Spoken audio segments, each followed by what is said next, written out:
가끔씩 전철을 타고 제가 서울 도심을 다녀오는 때가 있습니다.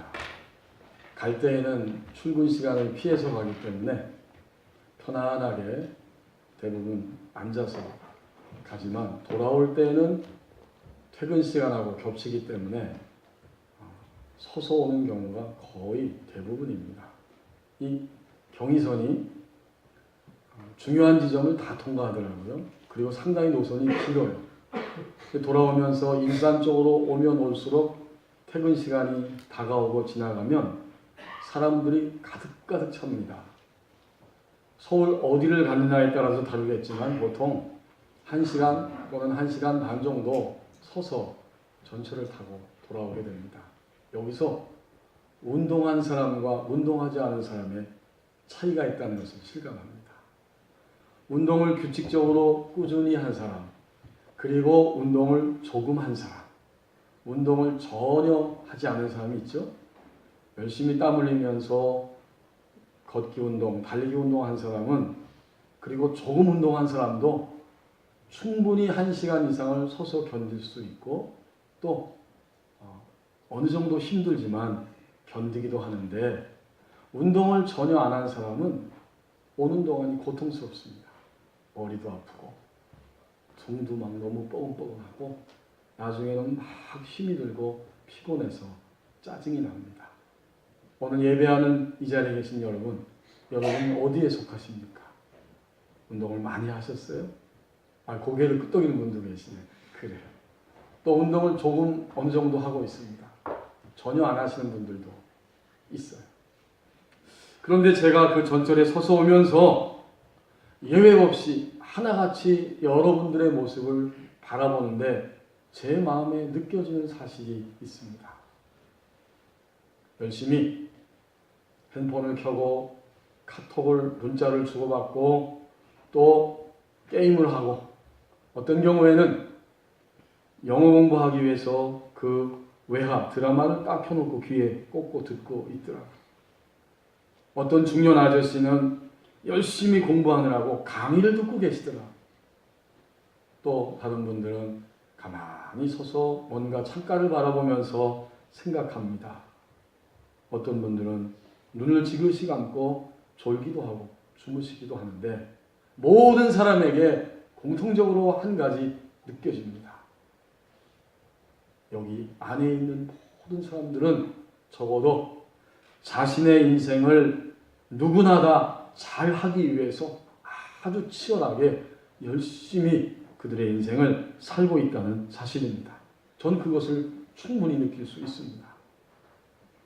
꽉 찬 가득 들어찬 전철 안에서 한 사람도 예외 없이 내가 사업을 하면서, 직장에 나가면서, 학업을 하면서 내가 있는 자리에서 모든 것을 최선을 다할 때 분명히 성취하고 싶고 얻고 싶다, 이런 각오를 가지고 자신들의 인생을 살아가고 있다는 것을 분명히 느끼게 되었습니다.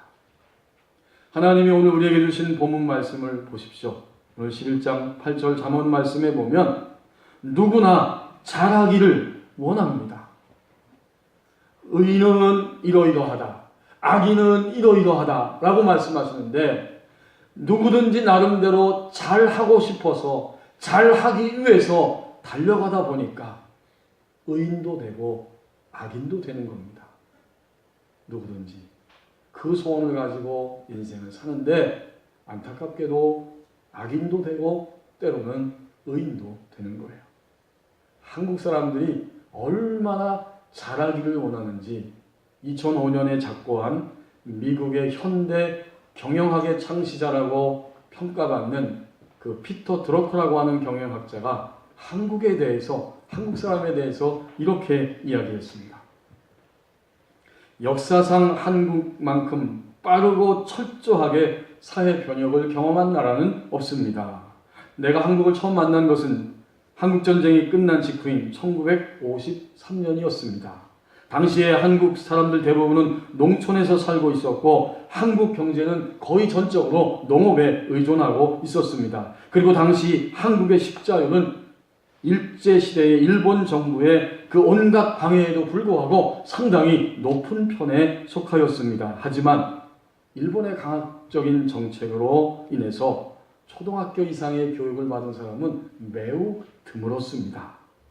그리고 소수의 의사들을 제외하고는 공학이나 경영학 분야에서 전문 교육을 받은 사람은 거의 찾아볼 수 없었고, 나아가 기업이나 경영자로서의 경험을 쌓은 사람은 극히 소수에 불과했습니다. 물론 경쟁이 치열한 세계 시장을 상대로 해야 하는 수출 업무에 약간이라도 경험이 있는 사람은 단 한 사람도 찾아볼 수 없었습니다. 그런데 그로부터 30년이 지난 후에 한국은 철저하게 변모했습니다. 한국 사회는 농촌 인구의 급속한 감소와 더불어 빠르게 도시화되었습니다. 한국은 겨우 30년 만에 산업화의 첫 번째 단계, 즉 저임금에 기초한 산업들을 기반으로 하는 초기 산업화의 단계를 훌쩍 뛰어넘어서 빠르게 성장했습니다. 그리고는 이렇게 말합니다. 한국이 단 30년 동안에 일궈낸 성취는 프랑스와 영국이 거의 200년에 걸쳐서 이뤄낸 것들이었습니다. 여러분은 별로 감동이 없네요. 저는 굉장히 감동을 받았습니다. 한국 사람들은 이렇게 잘하기를 원했고 잘했고 지금도 잘하기를 원하고 있습니다. 오늘 예배하는 우리들도 우리의 인생 가운데서 정말 잘하기를 원하고 있습니다. 누구나 잘하기를 원합니다. 이제 8절 말씀을 다시 보십시오. 분명히 의인과 악인이 있습니다. 의인은 환난에서 본을 얻으나 악인은 자기의 길로 가느니라. 의인과 악인을 어떻게 정의할 수 있겠습니까? 단순하게 말하면 의를 행하고 옳은 일을 행하는 사람은 의인이고 하는 일마다 악이고 악을 향해 달려가는 사람은 당연히 악인입니다. 다른 각자의 기준이 있겠지만 악인은 누구냐? 다른 사람에게 피해를 주는 사람이 악인입니다.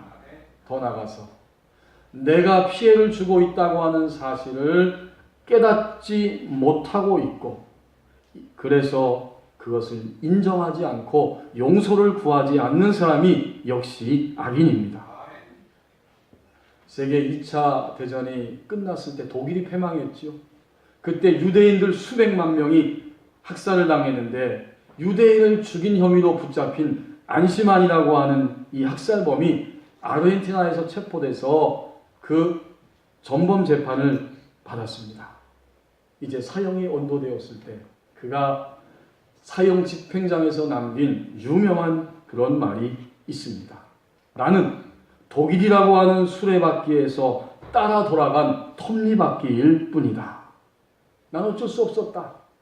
구조학 속에서 구조학을 벗어날 수 없어서 그 속에서 그냥 나는 시키는 대로 했을 뿐이다. 그래서 나온 용어가 안시마니즘이라고 하는 용어지요. 곧 오리발 내밀기라고 하는 용어입니다. 나는 죄가 없다는 겁니다. 구조가 나를 이렇게 만들었다는 거예요. 여러분, 확실히 구조학 때문에 어쩔 수 없이 악을 행하고 사람들에게 피해를 주는 일이 있기는 하지만 그러나 모든 것을 구조 탓으로 돌려버릴 때 자기의 문제, 자기의 책임은 전혀 바라보지를 못하는 또 하나의 악이 바로 이런 것입니다. 악은 사람들에게, 다른 사람들에게 피해를 주는 것이 바로 악입니다. 성경에 보면 하나님께서는 모든 사람의 행복을 위해서 이스라엘 백성들에게 먼저 주시고 온 인류에게 주신 법이 있어요. 그것은 인간이 살기 위한 가장 근본적인 기본적인 원리입니다. 이것만을 지켜야 최소한 이렇게 살아야 인간 사회가 평화롭게 그래도 굴러갈 수 있다. 유지될 수 있다. 하나님이 모세를 통해서 10가지 계명을 주셨죠. 그것이 바로 십계명입니다. 이 십계명은 우리가 이해하는 대로 첫 번째 계명부터 네 번째 계명까지는 바로 하나님과 하나님의 백성 사이의 사랑의 관계를 이야기해주고 있습니다. 너는 나 외에는 다른 신들을 내게 두지 말라. 너를 위하여 우상을 만들지 말라. 너희 하나님 여호와의 이름을 망령되게 하지 말라. 안식일을 기억하여 거룩하게 하라. 이것은 하나님의 백성들, 하나님의 사랑을 받았고 하나님을 사랑하면서 살아가는 하나님의 백성들에게 주신 가장 근본적인 원리입니다. 그 다음 5번째부터 10번째까지의 계명은 신자와 불신자 모든 인류에게 해당되는 사람들끼리 이웃 간에 서로 사랑의 관계를 유지하기 위해서 우리에게 주신 근본적인 원칙입니다. 그것을 지킬 때에 사람의 삶이 유지될 수 있습니다. 자, 그러므로 우리는 하나님이 주신 이 근본적인 법칙을 잘 이해하고 또 이해해야 합니다. 더더욱 성도들은 내가 하나님을 사랑한다면 이웃과의 관계에 있어서도 나타나는 모든 모습은 바로 윤리적인, 도덕적인, 상식적인 그런 모습으로 나타날 수 있어야 됩니다. 피해를 안 준다는 것은 윤리적 삶입니다. 가장 기본적으로 지켜야 할 그러한 모습들입니다. 그래서 일찍이 종교개혁자였던 마르틴 루터는 이 십계명 하반부를 해석하면서 이렇게 적절하게 해석을 해주었습니다. 살인하지 말라는 말씀은 사람들의 생명을 보호하기 위해서다. 간음하지 말라고 하는 말씀은 사람들의 순결을 보호하기 위해서다.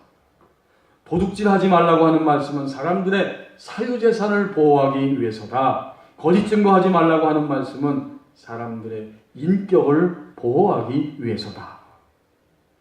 실제로 여러분, 우리가 어떤 사람에 의해서 속임을 당했을 때 굉장히 화가 나고 상처 입잖아요. 아픈 거예요.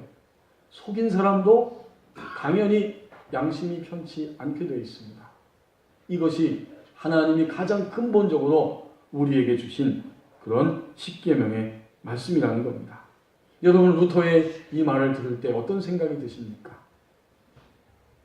이것은 곧 단 한 가지라는 사실. 악이 이런 거라는 거예요. 어떤 것?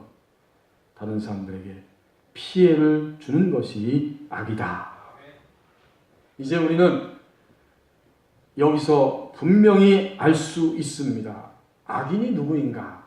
악인은 다른 사람에게 어떤 이유에서든지 어떤 모습으로 피해를 주는 것이 악과 악이니요. 더 나아가서 내가 피해를 준다고 하는 사실을 깨닫지 못하기 때문에 용서를 구하지 않고 살아가는 사람의 모습, 이것이 바로 악이요 악인입니다. 의인은 금방 할 수 있죠. 위와 같은 행동을 하지 않고 위와 같은 일들을 통해서 사람들에게 피해를 주지 않고 살아가는 사람이 바로 의인입니다. 그렇습니다. 오늘 말씀대로 분명히 의인과 악인이 있습니다. 이제 8절 말씀을 다시 한번 보십시오. 성령의 인도를 받으라고 말씀합니다. 여러분, 8절의 강조점은 어디에 있을까요? 의인에게, 의인됨, 의인으로서 살아가야 함에 강조점이 있습니다. 의인은 환난에서 구원을 얻으나 악인은 자기의 길로 가느니라. 당연히 우리 그리스도인들이 이 말씀을 읽을 때 우리는 의인에게 주목하게 됩니다. 다른 사람에게 내가 피해를 주지 않고 그렇다면 내가 의인으로 살아야 된다. 여기에 우리가 주목하게 되죠. 정상적인 그리스도인이라고 하면 거기에 주목합니다. 하지만 다른 사람들에게 피해를 전혀 주지 않고 살아가는 이러한 삶은 인간의 힘으로는 불가능합니다. 지난 한 주간 동안 내가 알지 못하면서 미처 인지하지 못하면서 사람들에게 정신적으로 또는 물질적으로 피해를 줬고, 더 나아가서 심각한 것은 그의 신앙에, 믿음에 영적으로 피해를 줬습니다. 우리가 알지 못하는 사이에 그런 거예요. 하지만 어떤 경우에는 내가 감지하고 알면서도 다른 사람들에게 정신적으로, 물질적으로, 영적으로 피해를 주고 살아왔습니다. 그것은 그만큼 내가 약해져 있고 눌려 있기 때문입니다. 머리는 그의 영은 감지하지만 너무나 눌려 있고 약하기 때문에 그냥 다른 사람들에게 피해를 주고 말았습니다. 성령님은 우리를 진리 가운데로 의의 길로 인도하시는 분이십니다. 그러므로 그리스도인들은 누구든지 이제는 성령님의 인도를 구하고 찾고 그분의 지시를 따라서 움직일 수 있어야 됩니다. 그때 우리는 점점 하나님이 주신 가장 근본적인 모습, 윤리적 생활을 살아갈 수 있게 되고 궁극적으로는 하나님이 원하시는 의인의 자리까지 올라설 수 있습니다. 하나님이 말씀하시고 성경이 말씀하고 있는 의인의 자리는 윤리적이면서 도덕적, 상식적이면서 또한 그것보다 더 높고 깊은 요구를 우리에게 하고 있고 결국 그 자리까지 가는 것이 하나님이 원하시는 의인의 모습입니다. 제가 언제 한번 말씀드린 것 같습니다. 한 10여 년 전에 제가 가정사역에 대한 책을 읽는데 지금은 하이패밀리 대표로 있는 송기론 목사님이 이런 이야기를 하셨더라고요.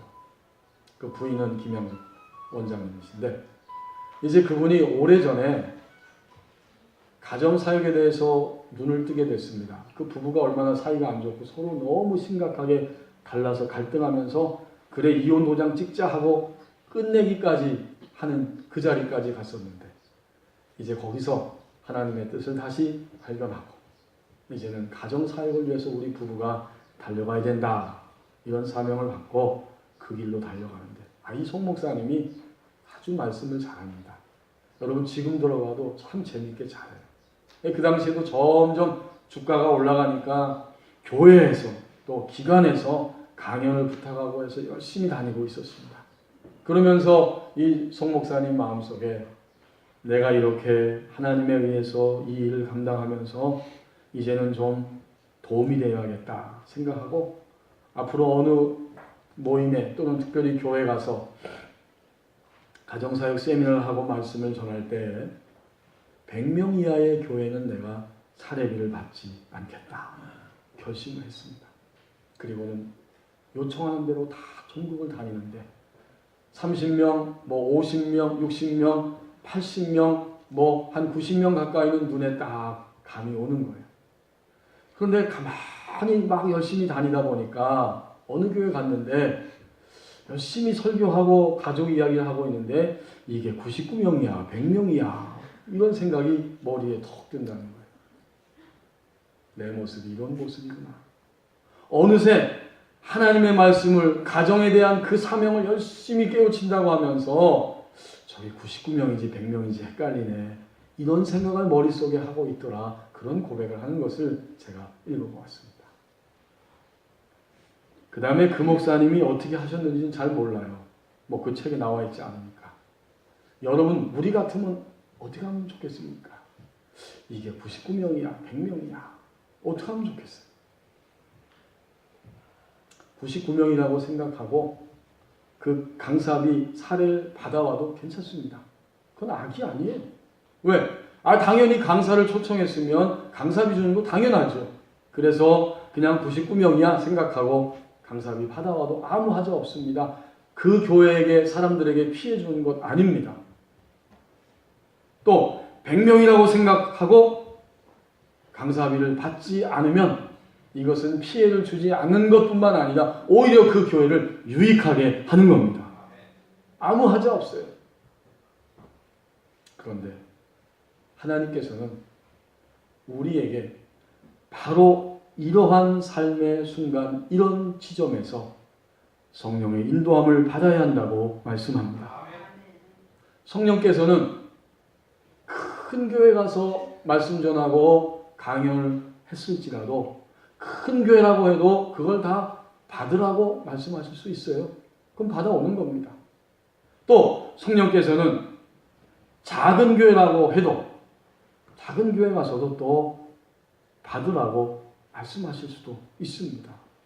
그 교회가 비록 작지만 하나님 앞에 드리는 그 헌금을 통해서 그것이 씨앗이 되고 심겨져서 풍성한 열매를 거둬야 하기 때문에 받아와라 하면 받아오는 겁니다. 그 반대도 있죠. 큰 교회 가서 안 받을 수도 있어요. 하나님이 받지 말라고 하면 마찬가지입니다. 자, 결국 의인은 누군가 보았더니 상식을 따라서 윤리적 삶을 가지고 윤리적인 사고방식을 가지고 살아가는 사람이 의인인데, 더더욱 그리스도인들은 상식을 따라가면서도 하나님께서 다르게 요구하시고 목적하신 것이 의도가 있는가를 늘 추구하면서 그 성령 하나님의 인도를 따라가는 사람이 바로 의인입니다. 제가 오래전에 우리 법원님께 오고 난 다음에 한 3년 정도 된 것 같은데, 어느 교회 가서 집회를 하루 해달라고 해서 가서 말씀을 전한 적이 있습니다. 그 말씀을 다 전하고 이제 목사님 네 분하고 이렇게 얘기하려고 하는데, 재정부에서 담당하시는 그 집사님이 오셔가지고 목사님 강사비입니다 하면서 주는데 봉투를 2개를 주는 거예요. 하나는 교회에서 주는 거고, 하나는 오늘 이 집회를 마치고 우리 교회 어떤 집사님이 너무 하나님의 말씀에 은혜를 받고 나에게 주신 말씀이라고 감사해서 내가 강사 목사님 차례비를 제가 드리겠습니다 하고선 목적 헌금을 드렸다는 거예요. 그래서 그냥 2개, 손이 2개라 2개를 주시나 하고 어쨌든 2개를 주시는 거예요. 그때 제 마음속에 이걸 어떻게 할까 생각하는 순간 성령께서 제 마음에 생각을, 감동을 주시는 거예요. 교회에서 준 그 헌금 말고 성도가 드린 목적 헌금은 너의 강사비로 받고, 교회에서 드린 그 헌금, 그것은 교회 사모님에게 줘라. 그 생각을 확 주시는 거예요. 그래서 제가 일단 2개를 다 받았어요. 그리고는 이제 목사님하고 사모님하고 잠깐 차 한잔 마시면서 담소 나누고 집에 올 때, 차에 타기 전에 하나님께서 이건 사모님에게 드리라고 하시네요 하고 드리고 왔습니다. 여러분, 성령의 인도함을 따르라고 하는 말씀은 이와 같은 사건들입니다. 우리가 상식적으로 윤리적으로 전혀 괜찮습니다. 그러나 하나님은 종종 우리에게 진정한 의인의 자리가 무엇인지를 보여주시는 거예요. 성령은 의의 길로, 하나님이 말씀하시고 목적하시는 그 길로 우리를 이끌어 가시는 선한 영이십니다.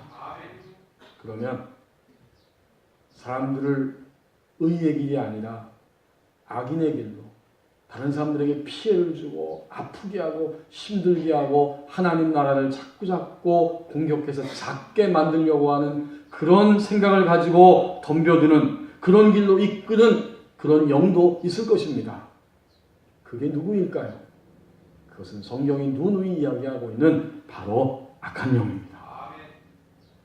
우리가 죄를 안 지을 수는 없지만 죄를 짓고 난 이후에 끊임없이 그 죄를 품고 있고 반복적으로 그 죄를 지으면 악한 영은 그 죄 때문에 당당하게 그 틈을 찾아서 그것을 발판으로 삼아서 우리 안에 들어와서 바로 그 죄로 인하여 우리를 공격하고 유혹하고, 더 심해지면 우리가 그 악한 영의 부조 안에 들어가도록 우리를 통제하기 시작합니다. 악한 영은 우리를 그렇게 공격하고 이끌어가는 거예요. 그러므로 그리스도인들은 이제 누구나 다 철저히 성령의 인도를 받으라고 말씀하십니다. 성령의 인도를 받을 때에 우리는 도덕적, 상식적 의인일 뿐만 아니라 하나님이 말씀하시는 그 의인의 자리까지 올라설 수 있습니다. 성령의 인도를 어떻게 받을 수 있을까요?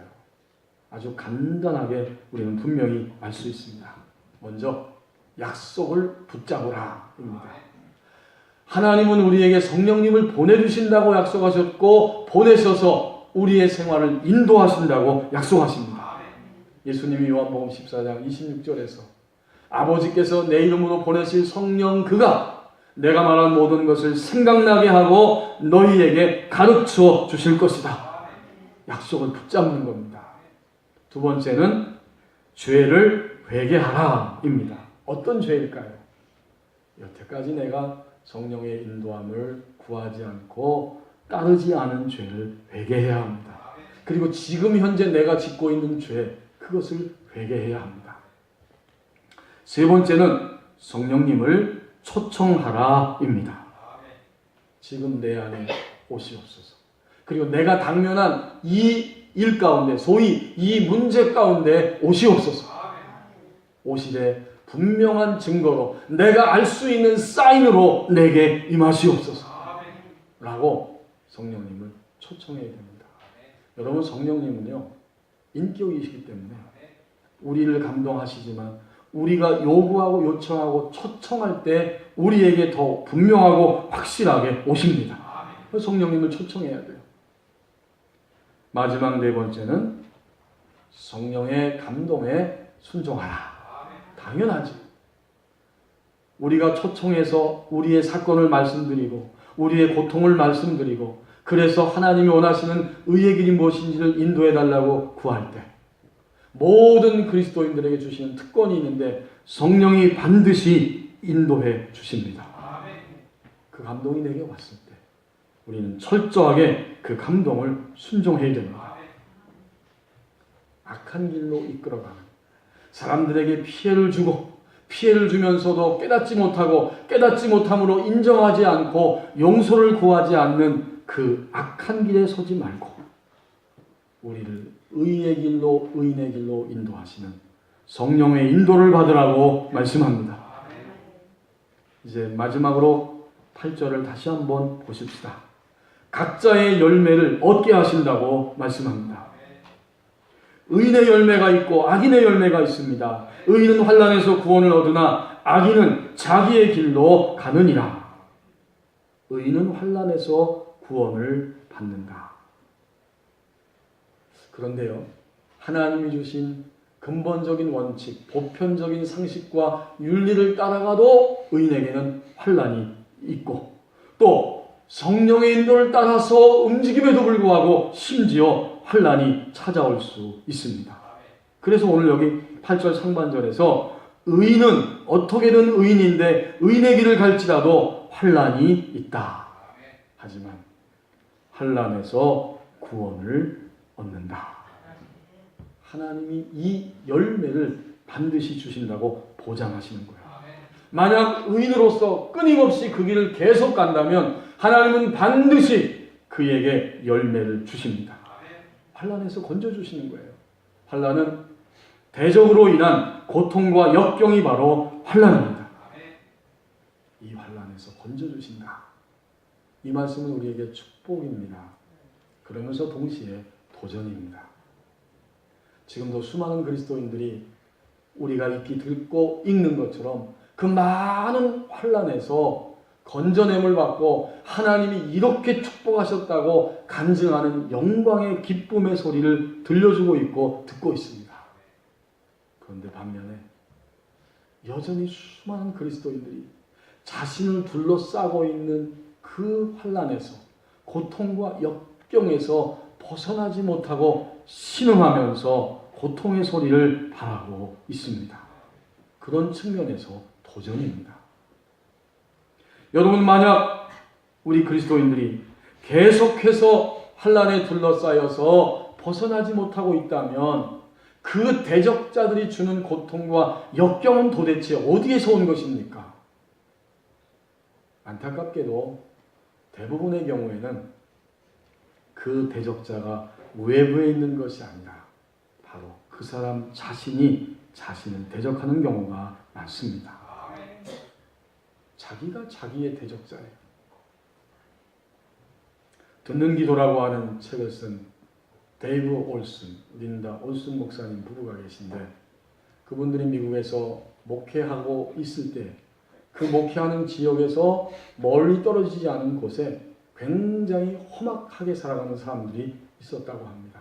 그래서 목회하면서 늘 신경이 좀 쓰였는데 한 번은 그 마을, 그 아파트 지역에서 가난한 아파트 동네에서 사는 사람들이 자기네 교회에 찾아왔는데 보니까 만나서 얘기하고 보니까 미혼모예요. 여자들 몇 명이 찾아왔는데 그리고 아이들을 함께 데리고 왔습니다. 하나님이 주신 교회라 생각하고 온 교우들이 따뜻하게 맞이하고 충분히 쉬게 하고 또 먹을 것을 대접하면서 함께 기도하고 몇 주 그렇게 했더니 드디어 복음을 듣고 주님을 영접했습니다. 기쁜 마음으로 함께 축하하고 기뻐했어요.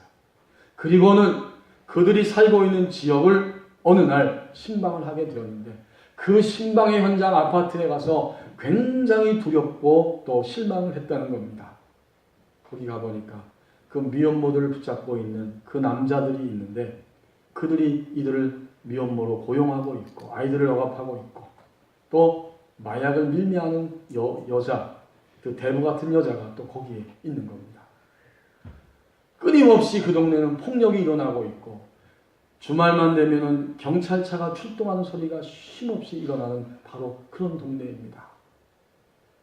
그리고 자기 교회 나온 여인들도 남편에게 두드러 맞아서 이가 부러지고 얼굴이 멍든 상태로 교회에 찾아온 그런 적도 있습니다.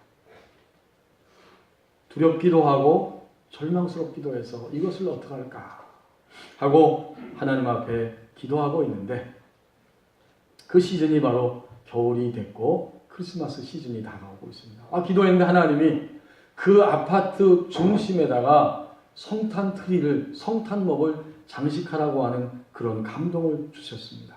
그래서 이 목사님 부부가 성탄 트리를 준비했어요. 그 장식품 깨지지 않는 튼튼한 걸로 준비해서 드디어 그 마을로 들어갔습니다. 이렇게 트리를 잘 장식하고 거의 장식이 끝날 때쯤 되니까 동네 사람들이 막 아파트에서 집에서 나오기 시작합니다. 그 전까지는 숨어서 봤겠죠. 그런데 한 사람이 3m 정도의 높은 나무 한 그루를 베어가지고 그곳에 가지고 왔어요. 이제 마음이 열린 겁니다. 그래서 기쁜 마음으로 아이들을 들어 올려서 그 성탄 장식을 그 꼭대기까지 올리고 아주 잘 그 모든 장식을 마쳤습니다. 그리고 기쁜 마음으로 캐롤을 막 부르는데 하나님이 마음에 큰 소리 내지 말라는 거예요. 그리고 다만 이 땅은 하나님의 땅이라고 선포하라는 겁니다. 그래서 그렇게 선포하고 이제 가져간 그 핫초코를 함께 나누고 돌아왔습니다. 어떤 일이 벌어졌을까요? 유감스럽지만 아무 일도 일어나지 않았습니다. 그리고 오히려 그 아파트 지역에 사는 어떤 건장한 남자가 그 성탄목과 트리를 다 잘라가지고 망가뜨려버리고 성탄목을 자기 집 아파트 창문에다가 다 잘 보이게 딱 걸어놓고서는 자른 거를 사람들을 조롱했다는 보고가 들려졌습니다. 이제 다 끝난 거예요. 정말 악이 그 지역에서는 그 아파트 그 마을에서는 악이 승리한 것처럼 보였습니다. 그러나 2주가 지났을 때 가장 폭력적인 그 남자, 이 미혼모와 함께 동거하면서 폭력을 휘두르는 남자 2명이 가정폭력으로 갑자기 감옥에 수감이 됐고 그리고 나서 이 여자 마약 밀매상은 그 지역을 떠나서 도망가 버렸고 그 여자가 사라지니까 주변의 폭력도 점점 사라지기 시작했습니다. 정부에서는 그 지역을 그 아파트를 인수해가지고 결국 정부 투자하에 그 기관을 세우고 수리하기 시작했습니다. 드디어 이 목사님과 교우들이 가서 신방하고 아이들을 위해서 거기 복음방, 복음 클럽을 세우고 그러면서 점점 부흥하기 시작했는데 그 1년 동안에 그 지역에 있는 100명의 아이들이 예수님을 영접할 수 있었습니다. 환난에서 벗어나서 구원 얻게 하시고 열매를 얻게 하셨습니다. 제가 우연히 이번 주간에 어떤 집사님들이 대화를 주고받는 것을 들었는데 한 남자 집사님이 서로 대화하면서 꿈 얘기를 하는 거예요. 내가 꿈을 꿨는데 꿈에 보니까 깨끗하고 아담한 카페가 있고 거기에 양복을 잘 입은 사장님이 딱 등장했는데 출근 시간이 안 됐는지 직원들은 아무도 없고 조용한 그 오전 시간이라는 거예요. 그런데 그 사장님이 지나가다가 그 카페 안에 있는 고가구가 있는데 거기에 먼지가 껴서 마른 수건을 가져다가 즉시로 물을 묻혀가지고 그 고가구를 닦고 있다는 거예요. 근데 그 고가구는 뭐 큰 가구가 아니라 여러분이 상상하면 알 수 있습니다. 이렇게 널빤지 같이 접시 같은 것들이 4칸이 있고 기둥 같은 게 달려 있습니다. 그리고 거기에는 뭐 CD나 아니면 주먹만한 화분 같은 것들을 올려놓을 수 있는 바로 그런 원목 가구인 거죠. 더러우니까 이 사장님이 재빠르게 가서 그 먼지를 보고 땀을 뻘뻘 흘리면서 그것을 닦고 있더라. 그런데 가만히 보니까 그 사장님은 다른 사람이 아니라 바로 자기 자신이었다는 거예요. 도대체 이게 무슨 뜻인지 도저히 모르겠어. 이렇게 이야기를 하더라고요. 제가 그냥 지나가다 들었습니다. 제가 그 말을 듣는 순간 하나님께서 제 마음에 놀랍게도 그 꿈이 무엇인지를 제게 깨닫게 해주셨습니다. 아마도 그 사장님은 틀림없이 그 남자 집사님이라고 했는데 그 말대로 그 집사님은 분명히 사업을 하는 사장님일 겁니다. 맞아요. 사장님이에요. 그리고는 그 고가구가 더러워졌으니까 걸레를 들고 그걸 먼지를 막 닦는데 땀을 뻘뻘 흘리고 있습니다. 도대체 이게 무슨 뜻인가? 그리고 그 사장님은 최근에 일을 하는데 이것도 해보고 저것도 해보고 이것저것 하려고 애를 쓰는데 이상하게도 될 듯 하면서 아직까지는 길이 열리지 않고 막혀 있는 거예요. 바로 그런 상태라는 거죠. 그래서 땀을 뻘뻘 흘리고 있는데 대적자가 누군가 봤더니 그 사장님 자신입니다. 상식과 윤리를 따라서 열심히 최선을 다하지만 이제는 하나님께서 어떻게 인도하실 것인지 주님께서 무엇을 하길 원하시는지 좀 더 분명하게 자신의 계획과 그런 생각들을 주님께 내어드려야만 했습니다. 주님은 그걸 원하시는 거였어요. 그게 안 되니까 열심히 하는데 땀은 막 흘리고 있어요. 여러분 먼지 닦는 게 뭐 힘들어요. 근데 이상하게 땀을 뚝뚝뚝 흘리고 있는 거죠. 먼지를 닦아내기 위해서. 아직도 내가 주님께 다 드렸고 내 모든 것이 주의 것이라고 말로는 하지만 거기까지 삶이 미치지 못하고 그의 영이 그의 속사람이 그 자리까지 올라서야 되는데 거기까지 가지 못해서 힘든 것이고 하나님은 그래서 그런 환경을 주셨다는 거죠. 그런데 여러분 아주 긍정적입니다. 4칸이 있는데 3칸째 먼지를 닦고 있잖아요. 얼마나 긍정적입니까? 그 먼지를 닦아내면 내가 하려고 하는 나의 이 계획과 나의 자아를 4칸이 있는데 3칸째에서 내려놓으면 그 다음엔 반드시 마지막 칸까지 올라갈 수 있습니다. 쓱 주님이 제게 말씀을 감동으로 주시는데 제가 금방 들었어요. 그리고는 제가 어떻게 했을까요? 아무 소리 안 하고 그냥 지나갔어요. 괜히 잘못 말해가지고 뺨 맞은 일 있습니까? 다른 사람한테? 제가 아무 소리 안 했어요. 그냥 그런가 보다 하고 지나갔습니다. 여러분, 정말 하나님께서 우리 각자에게 열매를 주십니다. 악인은 어떻게 될까요? 8절 하반절에 악인의 결말이 나옵니다. 악인은 자기의 길로 가느니라. 이 말은 악인은 재난의 길로 빠져드느니라 이런 말씀입니다.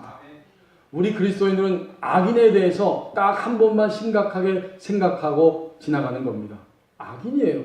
하지만 악인에 대한 심판은 하나님께 맡겨드립니다. 각자의 열매를 얻게 하신다고 말씀합니다. 우리는 학교에 다니면서 역사에 대해서 공부합니다. 역사는 의인과 악인에 대한 이야기입니다. 누구나 잘하기를 원하고 있습니다. 분명히 의인과 악인이 있습니다. 성령의 인도를 받으라고 말씀합니다. 각자의 열매를 얻게 하신다고 말씀합니다. 의인과 악인이 공존하는 시대 속에서 우리 그리스도인들은 상식적이고 윤리적인 의인의 자리에 설 뿐만 아니라 이제는 철저하게 하나님이 원하시는 의인의 자리까지 서야 한다고 말씀합니다.